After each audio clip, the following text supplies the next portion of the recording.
So you've all gotten used to the idea of using different kinds of lighting to make different patterns, but always keep in mind, and I know this isn't new to you, I'm just going to reiterate it, when you're casting light on a subject of any kind, it's the quality of light that hits the subject that you're probably most concerned about, but also look at the shadows, not just on a face, because that's pretty classic. You've all learned about Rembrandt lighting, I assume, and different kinds of, the butterfly, all the different kinds of lighting and shapes that they make. So I'm making an assumption that at this point, second year, you've gone through all of the different ways of lighting a portrait. Is that a good assumption? I mean, every way of lighting not every way, but many different ways to get different effects. Yeah. Right. So you know a lot about shadows. So most of these are second nature to you, but it's all in one place. So this is a little bit more about what Ben was talking about, where you've got different types of shadows. So if you are making a composite, or even if you're just posing people nearby other objects, or posing objects themselves, or people together, you've got more than just the light that hits the face or the body. You've got to also think about the shape of the shadows and how they look in the photograph, because in the end, the shadows give as much information to the viewer about depth as the lighting does itself. And you also want to think about the composition. If shadows are being cast, how do they affect the composition of the photograph? All of these things are what your clients are going to look at, whether they're clients who are just having their portrait done and may know nothing about photography versus art directors who know a lot about photography and know what it is they're looking for. So pay attention to your shadows. And the base shadow, if you're doing a composite, is the first thing that you want to really reproduce. If you can't bring it with you from one layer to another, then you need to reproduce it. So your base shadow is always going to be the darkest part, and it's always going to be right underneath the object wherever it touches another surface. That's kind of a no-brainer, but making them is a little bit more difficult in some cases, because I've seen a lot of these base shadows where people just take a big brush and make a shape. But what you really want to do is tuck that thing right underneath the edge so it doesn't really appear to be a shadow, it just appears to be a definition of the edge, like that. And then, of course, your cast shadows are going to fall off the same way light falls off in distance. Your shadows get softer, and they get less opaque as they fall off. And then the other kinds of shadows that are important is just what kinds of tones do the shadows make on your subject itself. So guys are all used to using B-splats and fill, and so you always want to be cognizant of what the tones are in shadows as well. You don't want shadows that are blocked up to the point where they obscure things that you really care about in your photograph.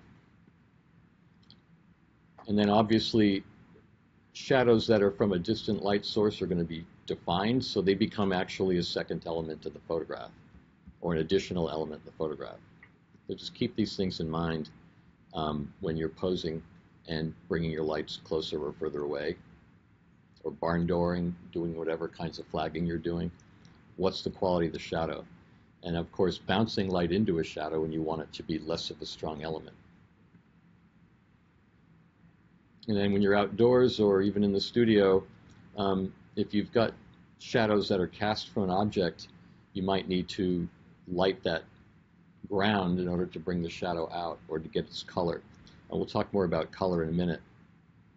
But I've seen so many catalog photographs that were done outside, even REI, and I know the fellows who do, the people who do those photographs, where the shadows are just too strong. They distract from the main target. So that can be eliminated with either bounce, fill, or just the way you light, In this case, of course, this is a stock, but another thing that really clues us in when you're doing composites, now this is of course not a composite, but the principle's the same. If you want someone to know that something is not touching another object or surface, you've got to create the distance, and that tells us that there's something hovering here. So again, it's a pretty rudimentary concept, but it's amazing to me how many composite artists don't really know how to make shadows, and it makes the work look very amateur. And this is an exercise we'll do today where we take a subject, mask out the background, and then create believable cast shadows on two different surfaces. In this case, floor and the wall, and we'll reproduce this effect with musicians on a stage. So we'll talk more about that when we go into the lesson. But obviously the shadow goes away from the person. It's sharpest here. I don't know if you can see that too well on the projection. And then it starts to soften, hits the wall, and then creates a perfect replica of the person's shape, because the lighting is below and to his left. So obviously it's creating a shadow that's reproducing his shape. But it's not enough to just mirror the shape. You actually have to distort it so it looks believable. And then this is the one I showed you last week, where in order to really show the mind that that is a curled photograph, it's not just the shapes that the photograph makes, but it's the shadow it creates. That tells us that this is lying against the surface and curling away from it. Not the easiest shadow to reproduce, but it's very possible to do it just by creating a drop shadow and breaking it off. Do you remember how I did that next week? I broke a drop shadow off of the effect, created a separate layer, and then you can distort that with warp or distortion. And then this I thought I'd include because it's pretty remarkable. I saw this artist's work at the art fair downtown, and he literally just takes shapes and is a master at creating shadows that form using those shapes to make a new photograph or a new picture. I find that pretty amazing. It's pretty neat, right? So, not something that's very predictable, but in his case, he's using shadows as the actual design of the component. Did some really, really elaborate ones that were on display downtown at Westfield. Want to see more of his work? It's kumiyamashita.com. I don't know how many of you have played with colored gels. You all knew Sarah, who graduated last quarter. She was really into doing this and had it down. There's a separate PDF I've given you on shooting portraits with colored shadows. So it talks all about color space and how colored light combines to make either white light, or it can combine this way in order to use directional shadows. So I'm going to break away from this for a second and bring that up.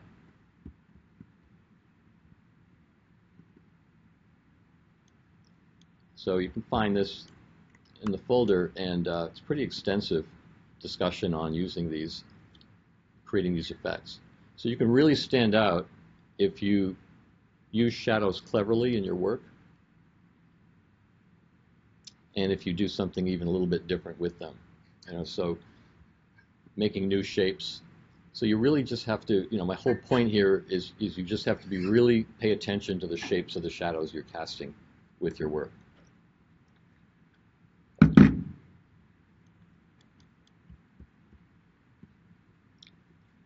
And this is a way of sort of predicting what shadow colors will be like.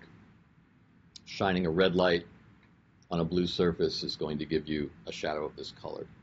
It's not something that you can grok right off the bat. You have to sort of look at this and make sense of it, because it's so different than if you've ever used paints. If you mix paint, it's opaque, right? It's light reflecting, whereas this is light projecting. So we already know that RGB together make white. And then if you combine them, you get these secondary colors. So if you've ever been to a performance on stage and they've got a red gel on one of the Lico lights or Fresnel that's pointing down, the shadow color will be opposite of that colored gel. So anyway, check this out if you want to see more about that.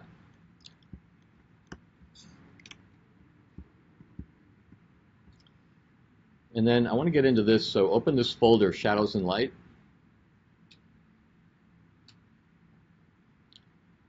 And in it, there's a file I made years ago for George Lucas's magazine called Edutopia. And they were a steady client for about 6 years. He came to me to create the cover and inside gatefold of his first magazine cover. So Edutopia was the George Lucas Educational Foundation's magazine that goes out to teachers all over the world. And if there's anybody who doesn't know what George Lucas is, Star Wars, that was his groundbreaking film. So what he wanted was, he saw my work. He and his art director were trolling around looking for work that could sort of recreate reality in a more illustrative way. So what they wanted was a cover for their first issue of the magazine that would talk about what works and what doesn't in education. And they would do this every year, as publish this article. So they first came to me and said, we want a fantastical machine that has elements of education in the media. And so I made a sketch and then made a comp. And a comp is just a sketch brought into reality through actual imported photographs or collaged photographs. And then I said, well, that's fine. This was going to be on the inside cover. What are you doing for the cover? And they just said, well, we're just going to use type. And it's just going to say what works in white against black. And I thought that that was too rudimentary for the concept, so I offered to create the cover as well and thought up a way of making the words what works out of what were then the most popular media at the time for learning, books, CDs, DVDs, things like that. As before people were really able to hand in work online, so we weren't using computers to that level yet. But the whole idea in bringing this in is so that you can see how I cast shadows and how I pay a lot of attention to the dimension that shadows create and how they separate foreground from background. So almost all of these things were created in Photoshop.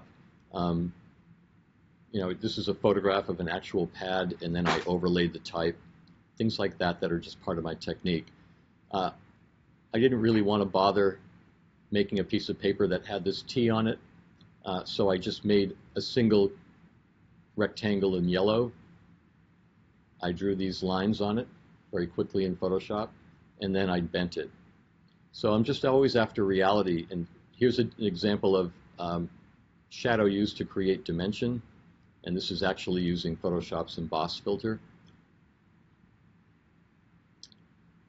on a real photograph of a book. So I know how to make pretty much anything I can think up in Photoshop that's doable.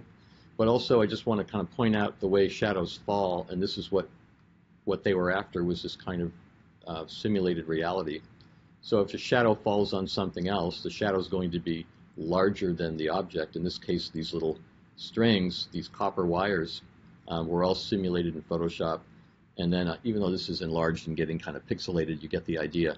The shadow cast has to follow the plane and the shape of whatever it's cast upon. So I know that not everyone here will do composites at all or to this level, but it's important to just see the reasoning behind this. So in this case, this wire is holding up this drawing pad, and so it's going to cast a shadow closest to the wire, where the wire wraps around, and it's going to be furthest away where the notepad falls away from the wire. Same idea here, except the shadows are completely parallel to the subject because it is running along the plane, and yet these shadows here are further away.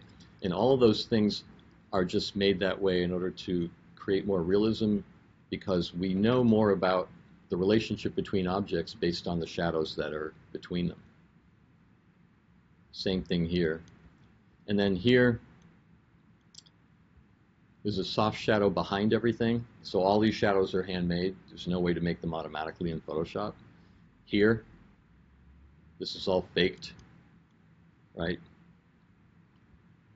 So I'm just simply learning through looking at painting. In fact, I learn a lot through the portraiture of Vermeer and other painters. And I've even gone to the Fry Art Museum, the free museum in town on First Hill, and just looked at the way shadows are created in painting, because that's what I emulate. I can look at photography and I can set things up on my desk with a desk lamp and study the shadows that are made when I'm stumped as to what it should look like. But you just gain accumulated knowledge over time by looking at things analytically. So try to do that in your everyday life. So here's an example of a base shadow. really the layer behind. So I'm going to go up here and get the Move tool, make sure that this is clicked on so that it'll find layers. And if I click on this, it should go to that exact layer. And that's what I love about this piece of the Move tool. And what I'm going to do is go to my Layers panel, and this is the default way layers appear. They show the object in the actual space of the entire canvas. But if I go up here to Panel Options, the thing that I like to do is select Layer Bounds. And what this does, it doesn't do it in real time. It does it when you say OK. What it does now is it fills the entire icon of each layer with just the thing that's in that layer. So it's much easier for me to see things as I'm scrolling through. And that's just a little trick.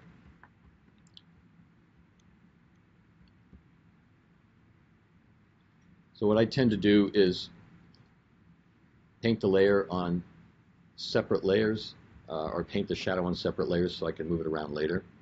I mean, even things like contouring this mouse, right? This mouse was photographed fully lit because I didn't know exactly how I was going to use it. But when it was finished, I would paint along with a black shadow brush set to multiply, and I would paint in here, and I would use white to highlight. So this is pretty, this is like surgery what I'm doing, and it's probably well beyond anything anyone wants to do here. But I remember when I showed this last year, there were 2 or 3 students who ended up creating photo illustrations in their portfolios. And what it did for me, because I was really interested in photography, but really didn't want to become a studio photographer, I really wanted to be able to create things from my imagination. So having the skill to light things is helpful, but I consider myself probably better at lighting in post than what you guys have learned. I've never taken a studio lighting course, but I've assisted for a lot of studio people in the past, and I have a little setup at home that I practice in. So I really need to know for my work how to make things look realistic in post. Same thing here. So even though it's great to work non-destructively, there are times when I actually know it'll be faster if I just brush my shadows directly on the object itself rather than set up separate layers. But it is good. It's a good idea to make things non-destructive so you have editability. Same thing with this shadow. The other thing that I'll bring your attention to here is things that are in the background are thrown out of focus. It's another problem I see in a lot of composites is that there isn't much attention to photographic focus. And for me, it's all important to do that. It gives people the sense of depth.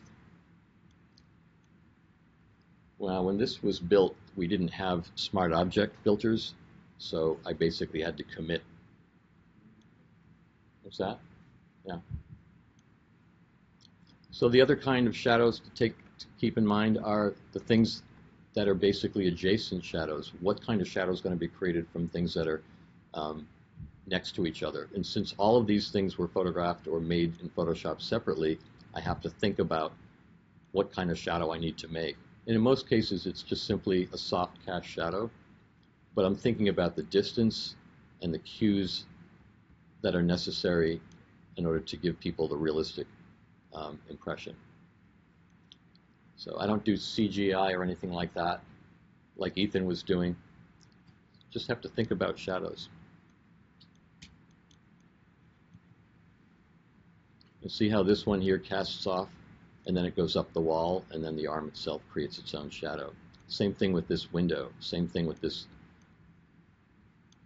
calendar. Everything here is creating a shadow or a highlight. Yeah. Can you say that? In the window, in the bottom half, is like that orange block. This here? Yeah, like the bottom half of the block is orange. Oh, it's orange. This piece here? Yeah. Good question. I don't know. It looks as if it's possible that a adjustment layer got moved that had a mask. I don't think that's intentional. It looks like a mistake. Something caused by something else. Ah, see this, the link is missing between the mask and the, so yeah, it's just a piece of it. Now you can see this is the actual window, and I overlaid it. So just a lot of techniques. Thanks for bringing that up. What can you see about this violin? Right, motion blur, and why? Exactly. So you've got to think kind of logically. It's just a lot. I mean, I have fun doing these, believe it or not, and they pay me to do it. The good thing about Lucas was that they have a lot of money, and I know that. So when I offered to do the cover and send in a sketch, they basically gave me another $4,000 just to do that.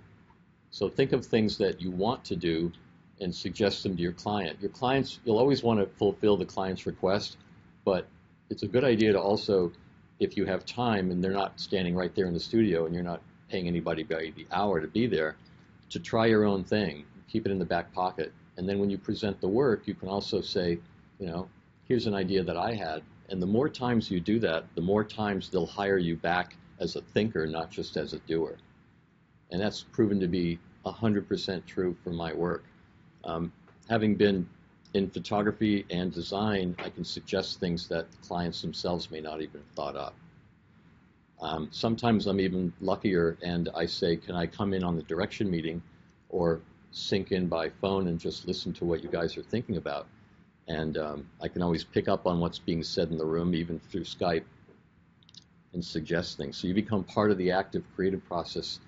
And some art directors will be intimidated by that, so I tread lightly on the ones that I haven't worked with before.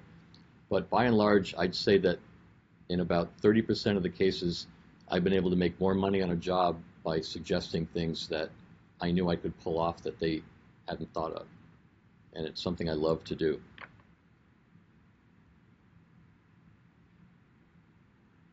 Even these wires, you know, there's no way I'm going to set up a mock-up of these hanging objects. This was shot just on a piece of paper. It's just a small wooden block letter. Actually, this one's a lead one that I colorized. But all these wires here that I'm kind of known for doing, hanging things on a stage, I don't know how that started, I can't recall. I make them all in Photoshop. And I'll just give you a quick example of how that's done, just in case. I'm going to try to find one of the wires here. All right, there are the wires.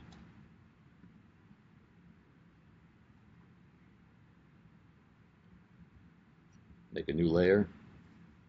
You may never need to do this, but most of you will probably be taking wires out of photos. But sometimes you want to put something in that's not there. I'm just going to get a brush. And of course, it's got to be very small, so make it small and hard-edged for it to work. I'm going to make this one thick so you can see it on screen. And all I do is I really think of what color do I want it to be. So if this is copper, then I'll start with something in this range and make sure that the brush is at 100% normal mode. And in order to make a straight wire, what do I do? What's that? Yeah, click Shift. So there it is, and it's flat. But we've got these special effects here. I don't know how many people have played with them. And one of them is very cool. It's called Bevel and Emboss. And it starts to give contour. And what you need to do is just play with it. It has smooth and chisel hard and chisel soft. And sometimes, if you don't have a high res, it'll create this effect. So I'm just going to leave it on smooth.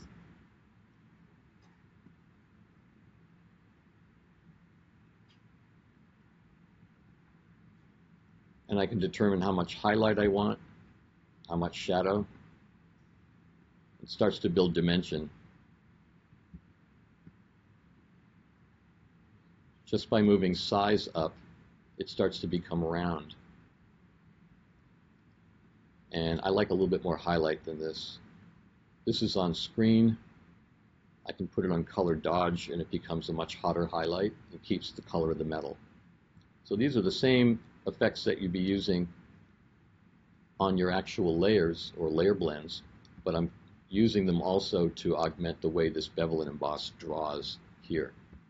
So that's a generally good sheen. I'm just going to bring this over to something that you can really see the dimensions better on.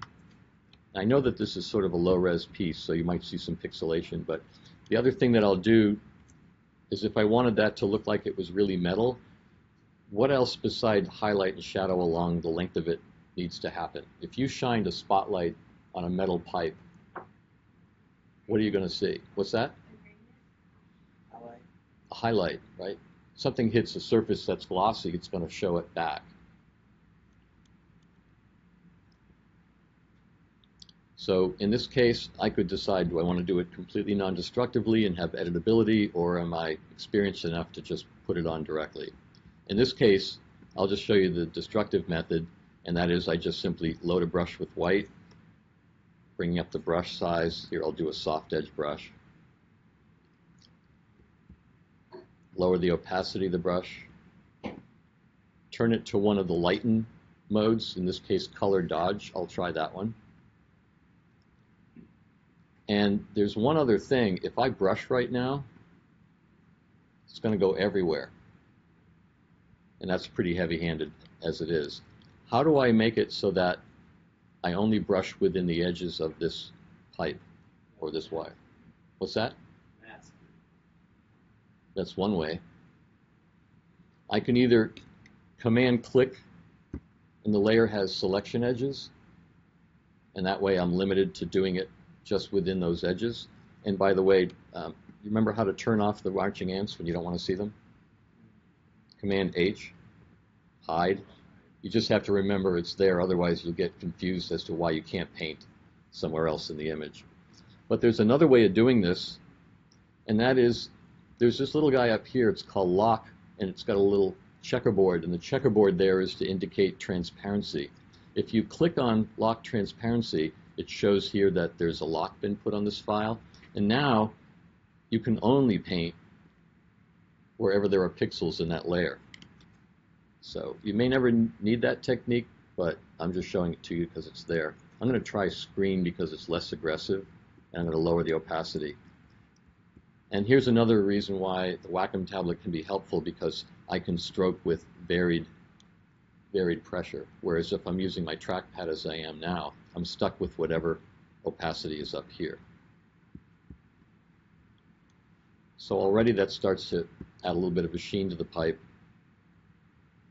And if there was something passing over it, for instance, if this was, see if I can put it below a book or something. I'd have to find the book first.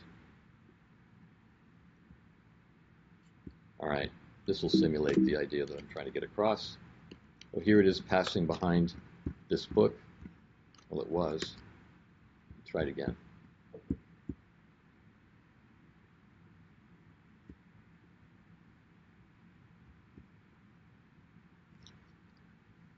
So obviously I have to create a shadow there, so I'll make sure that black is my foreground color. Reduce my brush. It's soft. It's only got 12% opacity. And I have to switch from screen to multiply. That's my favored shadow. Now I'm applying this to the actual brush, not changing the layer itself. If I did this on a separate layer,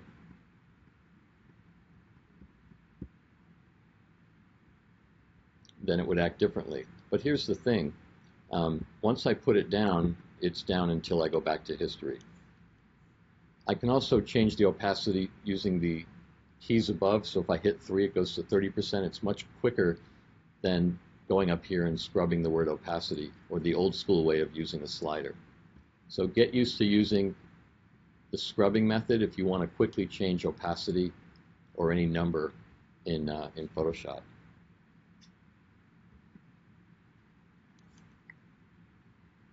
I'm not sure how that shows up. Screen, it looks a little faded, but you get the idea. So those are just some ways of using that technique in Photoshop. And the weird thing about using um, emboss is the end of anything's going to have a rounded shape because it's embossing that too. So that's when you start to mask and cut it off. Or what I'll do is I'll get it right and then I'll rasterize the layer.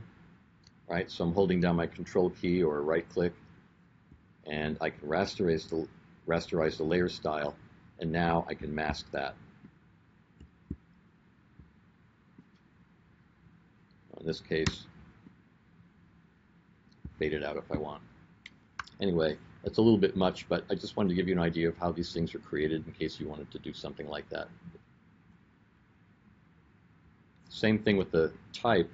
The type has been given the same emboss, trying to simulate one of those old cast copper or cast brass nameplates. Everything's faked. Even these are just circles that have been given emboss in a color to make them look like rivets. Pretty obsessive stuff. But a lot better than paying for a model to be made from a model shop. I mean, I can do this whole thing in probably 30 minutes. If I had to make it and shoot it, that would probably be several hours. All right, I'm going to dump off of this. I don't think there's anything else I need to show here. I could make this whole thing in 30 minutes. Everything. No, not the whole illustration. This plate. Just this plate. Maybe 40 minutes. What's that? I said 30 minutes before grain. The whole thing, because of all the elements, How many hours is that? that's probably about 10. How many revisions? No revisions. No. That's why I do a sketch and a comp. And here's the way it works. So when I quote a price, it's based on X number of ideas. If they say we want a couple of different directions, then I price it based on that kind of workload. I always give myself at least 3 before I commit to one. But funny thing is, the first one I think up is usually the one I go with. It's the purest thought. It's like the first album of any band is often their best one because they spent all that time getting there. But the other thing is, I always say 1 revision. And that way, if there's additional revisions, I'm booking time. And that's pretty fair, unless it's I also ask who the decision makers are. If I'm working with a junior art director, then I know it's going to be kicked up the hill a few times before I get a yes. So I try to find out as much as I can, and I always ask whether the person who's hiring me is the decision maker throughout the process. And if they're not, what's that going to be like? Do they have to submit it to an editor and get back to me? And if so, how long is that going to take? What's the turnaround? When's your meeting going to be? Because otherwise, I have to start and stop the job and keep waiting for responses. And so if you have a couple of things juggled at once, you have to get a sense of when they're all going to hit. If they all hit the same day, then that's going to be difficult. So I try to ask questions without worrying about whether or not anything's going to happen in the future. I can't control that. It would be interesting if you ever have the time to think about it in the future to like time lapse of production like this, like screen record time lapse. Yeah, That'd be a lot of hours. I have to think about why I would do it. I've seen a lot of them online, but they're usually pretty hard to follow because it's just a bunch of mouse movements and things happening. More so, yeah, I guess just to see it all put together super fast. It's a lot of work, and I would say that I'm probably estimating 10 hours for this. I think the total fee for both sides was like $7,500 or something. But there's a lot of little nuances I'm probably not remembering, like photographing these objects. But whenever I photograph an object like this book, it's basically held by a piece of pipe, and then there's a big wad of plasticine on the end, and the book is just smacked onto it. Or sometimes it's actually got a bracket behind it that I retouch out. So did you photograph that book with the back end hanging like that already? Oh yeah, no way to simulate that. So you intentionally photograph them? Yeah, I put things in between the pages to push them aside, or I'll hang the book from its spine using a fishing line. You just use like a little mini photo booths. And they're not, it's not necessarily photographed in this position, but I'll rotate it into all different positions and photograph it all at once. Because then they might say, oh, we like that book element. Can you bring that inside? We're going to use it as a placeholder or some other object. So I try to get it all done at once, or I'll have an assistant finish the shot by tilting it to different positions and make more shots. And then those get labeled and they get put in my archives. So I always have a whole folder full of these books. I literally do. But things like this are easier to make in Photoshop than they are to actually create in Photograph. That's actually a font. I had no idea what font to find, but I just looked up, this was before Google, I literally just looked up font, sketch, and eventually came for it. And these are just things I collect. All right, so I'm going to dump out of this and into the real project here. Any other questions on anything you see here that you might want to know about?